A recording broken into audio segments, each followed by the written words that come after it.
lo escucharon de acá. Entonces, poniendo en cuenta la situación de la privación de sueño, ya hemos estado platicando de sueño. Ya hablamos de la definición, hablamos de por qué es algo importante. Sé que acá dentro de este punto hay gente que considera o tiene esta parte del sueño como algo sumamente preciado, como algo apreciado.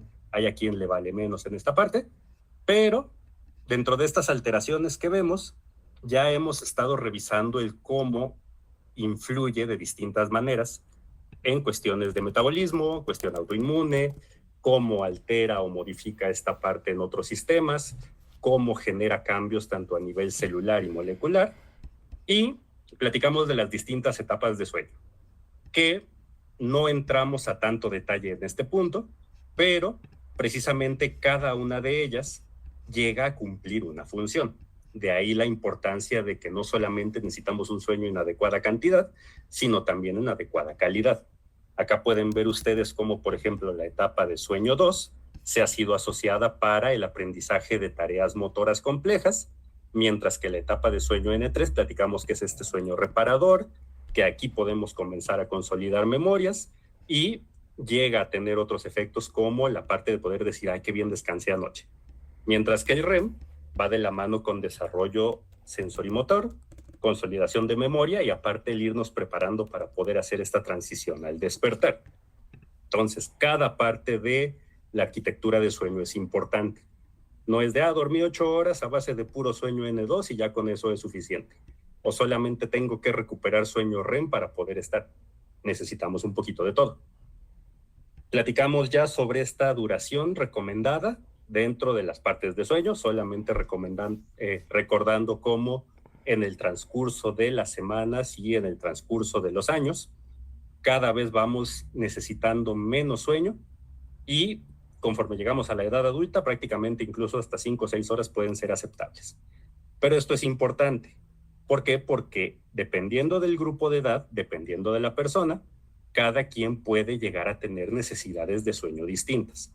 Tan solo acá ahorita en el grupo que somos 25 personas, va a haber quienes con 7 horas de sueño les va muy bien, va a haber quienes con 6 horas de sueño les va muy bien, va a haber quienes con 6 horas de sueño están terribles al día siguiente. Va a haber quienes necesitan 10 horas de sueño y si no las tienen, esas 10 horas de sueño están terribles. Entonces, esto es importante tenerlo en consideración, que sí hay horarios y tiempo recomendado, pero esto puede ser distinto de persona a persona. ¿Qué pasa con el sueño en los tiempos actuales? Es bien distinto a lo que tenían previamente. ¿Por qué? Porque ahora tenemos carga laboral aumentada, porque como ya tenemos celular, ya tenemos conexión 24 horas del día, fácilmente yo puedo recibir una llamada de alguien de la India a las 4 de la mañana que necesita que le resuelva un problema. ¿Por qué? Porque tenemos esta vida a 24 horas que se requiere pues mantener de manera constante y habitualmente el tiempo nocturno culturalmente es el tiempo de descanso. Tanto descanso para dormir, tanto descanso para recreación. Entonces, muchas veces vamos a elegir el dejar de dormir para poder salir de fiesta, para poder salir con amigos, para poder llegar a alcanzar otra situación. Para esto, pues también tenemos estimulantes, el café, la cocaína, el cristal, las bebidas energéticas, lo que a ustedes les guste. Todo esto, como ya revisamos fisiología, tiene impacto negativo sobre cómo se va regulando y modulando nuestro ciclo y nuestro patrón de sueño. Entonces, esto puede generar complicaciones importantes. Hablar de privación de sueño, nosotros nos referimos a este término cuando la persona no obtiene el sueño suficiente que se necesita, tanto en cantidad, tanto en calidad. Puedo tener un sueño adecuado en cantidad, pero si mi calidad de sueño es terrible, prácticamente es como si yo me estuviera privando de sueño. Regresamos a esto. Si yo necesito 7 horas de sueño, vamos a ponerle 8. Yo necesito 8 horas de sueño por noche y estoy durmiendo 6, estoy privando a mi organismo de 2 horas de sueño nocturno. Acá una estadística que es impactante en esta parte. Si yo necesito 8 horas de sueño y estoy durmiendo 6 horas por noche, ya en 5 días ya perdí más de una noche de sueño. Esto es algo que se va acumulando. Y entonces, dentro de la privación de sueño, vamos a hablar de una privación aguda. Tengo examen mañana, no estudié nada en todo el parcial, necesito ponerme a estudiar. Entonces agarro, me pongo a estudiar, no duermo toda esa noche, voy a mi examen, repruebo, todo bien, y luego llego en la noche y ya me quedo dormido. Esa es una privación aguda. ¿Qué pasa con la privación crónica? Puede ser que constantemente estemos perdiendo constantemente este tiempo de sueño. Y esta restricción puede ser tanto total, me quedé despierto toda la noche, como parcial. Me quedé despierto 2 horas, ¿por qué? Porque me quedé jugando hasta las 2 de la mañana y tenía que levantarme a las 7. Entonces, 5 horitas de sueño, ¿no? Bueno, ya ahí restringí mi patrón de sueño. ¿Por qué? Porque yo necesitaba 8 horas y solamente le brindé 5 a mi organismo. Es una restricción parcial. Bueno, es una restricción de sueño o una privación de sueño parcial. Ya que lleguemos a hipersomnolencia, vamos a hablar del síndrome de sueño insuficiente. Pero el síndrome de sueño insuficiente se conoce también como deprivación de sueño crónica, restricción de sueño o el síndrome de sueño insuficiente inducido conductualmente, que básicamente es la gente que no duerme porque no quiere. ¿Por qué? Porque tiene trabajo, ¿por qué? Porque tiene 1000 cosas que hacer, ¿por qué? Porque me quedo jugando todas las noches. Entonces esta parte ya cuando nos empieza a dar síntomas ya hablamos de un síndrome de sueño insuficiente, pero bueno, ya entraremos un poquito más a detalle en esto más adelante. El punto de esta plática, más que definir lo que es la privación de sueño, es ir definiendo qué pasa con mi organismo una vez que yo decido privarlo de sueño y el cómo va a ir afectando esto en distintas áreas del metabolismo, del funcionamiento y demás.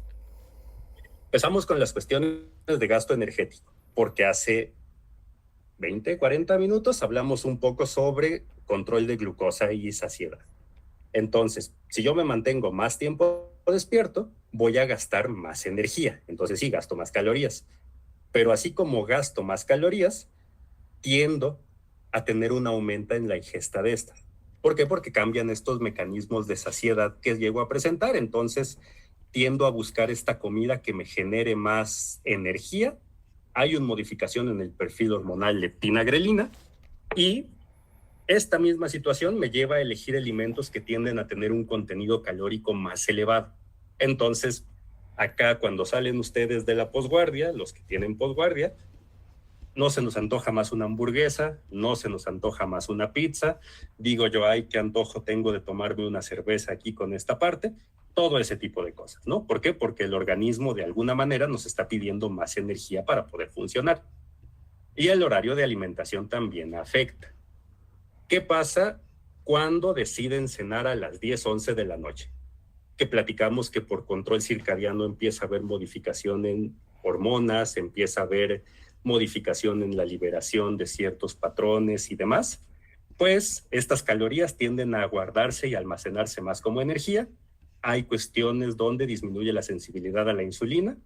Entonces toda esa parte llega a pesar más y hay mayor aumento de peso. Lo veíamos en la parte de glucosa. ¿Por qué? Porque se modifican estos patrones y hay una disminución en la sensibilidad a la glucosa. Esto en teoría es sin alimento. Pero ¿qué pasa si ustedes ingieren más alimento en este punto? Sube más. Hay un pico mucho más pronunciado, hay mayor elevación, hay más ahorro de esta energía, mayor cuestión en cuestiones de aumento de peso. ¿Qué pasa cuando tenemos un sueño insuficiente? Hay modificación en el perfil hormonal, aumenta apetito, aumenta esta ingesta de alimentos, hay poco cambio en esta, pues ahora sí que en el impacto que tienen las calorías que estamos gastando.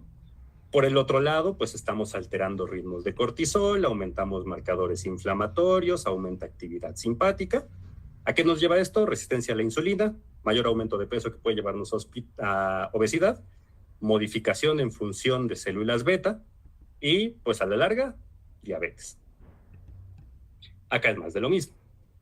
Hay una disminución de la sensibilidad de la insulina en sujetos que están privados de sueño con una disminución hasta de un 25% en esta. Y esto pasa tanto en privación total como en privación parcial. No es como que digan, pues es que pues, no dormí 24 horas, pero al contrario, nada más dormí 6 horas. Ya desde ahí, ya empieza a haber modificación en estos patrones de funcionamiento, que nos lleva a lo mismo. Hay un sueño acortado, hay cambios en la función metabólica. ¿Por qué? Porque hay menor sensibilidad a insulina, menor utilización a nivel de músculo, mayor almacenamiento en cuestiones de grasa, más inflamación, más apetito, más aumento de peso, poca actividad física, y esto nos lleva pues a la resistencia a insulina. Cuestiones de ejercicio. El músculo también necesita su ritmo circadiano y cuando lo privan de sueño, pues entra en este estado catabólico. Entonces, persona que se priva de sueño, más riesgo de lesiones, menos posibilidad de reparación celular. Entonces, aquel que va al gimnasio tiene más riesgo de poderse lesionar, poderse lastimar o que estas lesiones pues no mejoren. Memoria. Memoria es indispensable la parte del sueño. Y cuando se ha estudiado, resulta que dormir de 3 a 6.5 horas de sueño por noche prácticamente tiene el mismo efecto sobre la memoria que una noche de privación completa. Entonces, a pesar de que estemos durmiendo 5 o 4 horas de sueño por noche, porque pues estoy durmiendo, pues sí, pero el impacto que hay sobre la memoria ya es significativo desde este punto. Entonces, periodos cortos de privación en cuestiones de funcionalidad parecen ser igual de malos que periodos prolongados de esta. Cuestiones afectivas. Todo esto que ven ustedes acá son parte de los cambios cognitivos que se pueden llegar a presentar en una persona que se priva de sueño, parcial y total. Dificultades para la regulación emocional, una disminución en afecto positivo, una percepción negativa de estímulos neutros. Alguien hizo un comentario que no iba mal intencionado, pero en ese momento, como estoy de malas, estoy teniendo una selectividad más enfocada a lo negativo, pues lo puedo tomar a mal e indignarme. Una percepción aumentada del dolor, entonces personas que no duermen tienden a tener más dolor. Pobre respuesta inhibitoria, entonces podemos ser más impertinentes, podemos ser más arriesgados, podemos ser más aventurados en la parte de estar privados de sueño. Alteraciones a memorias de trabajo y mayores síntomas de ansiedad y depresión. Hay otras funciones que se ven alteradas, como la psicomotricidad, donde se ha visto que la persona que no duerme, al menos en cuestión psicomotriz, es equivalente a tener un contenido de alcohol en sangre de un 0.05 a un 0.1. Entonces, en algún momento hubo polémica en Twitter porque una de las doctoras que se encarga de estudiar sueño preguntó que si dejarían que un médico, un cirujano con contenido de alcohol en la sangre los operara. Y luego hizo la cuestión, ¿dejarían que los operara alguien que no ha dormido? Y pues aquí vemos que son cuestiones que pueden llegar a ser similares. Nuestra toma de decisiones se ve alterada, tendemos a tener una alteración en la percepción de riesgo, podemos ir menospreciando los riesgos, podemos tomar decisiones más aventuradas, y de ahí que recientemente haya habido tanto este impacto en decir, oiga, pues, los médicos tienen que descansar. ¿Por qué? Porque estamos tomando decisiones peores, estamos haciendo más tonterías y aparte nuestras cuestiones psicomotrices están alteradas. Estos son algunos. Hay alteraciones en todas estas áreas. Cuestiones de autoinmunidad. Persona que no duerme se enferma más. Persona que no duerme es más común que tenga alguna infección o algún proceso inflamatorio constante. Todas las alteraciones a salud mental que vamos a ir más adelante. Persona que no duerme se cae más. Tienden a tener más problemas de equilibrio y tienden a tener más caídas. Entonces el adulto mayor que no duerme, aparte de todo, tiene más riesgo de caerse. Cuestiones a nivel sexual. Ya María nos va a hablar más adelante en su proyecto de cómo altera el sueño la parte de las disfunciones sexuales, pero pues adelantándonos, influye bastante. Alteraciones en hormonas, ya vimos cómo llega a modificarse todos estos patrones con malas noches de sueño. Alteraciones cardiovasculares, persona que no duerme tiende a tener mayores alteraciones a nivel de tensión arterial que no se controla y conflictos asociados a este punto. Alteraciones hematopoyéticas, mayor riesgo de cáncer y alteraciones a nivel de microbiota, que si no mal recuerdo, creo que también Daniel nos va a hablar más adelante. Entonces, resumen, punto. No duermen, altera todo y altera rápido. No es algo que pase lento, no es algo que pase discreto, y lo peor de todo es que a veces no nos damos cuenta. Hay estudios precisamente donde hay uno muy famoso, como por ahí del 2006,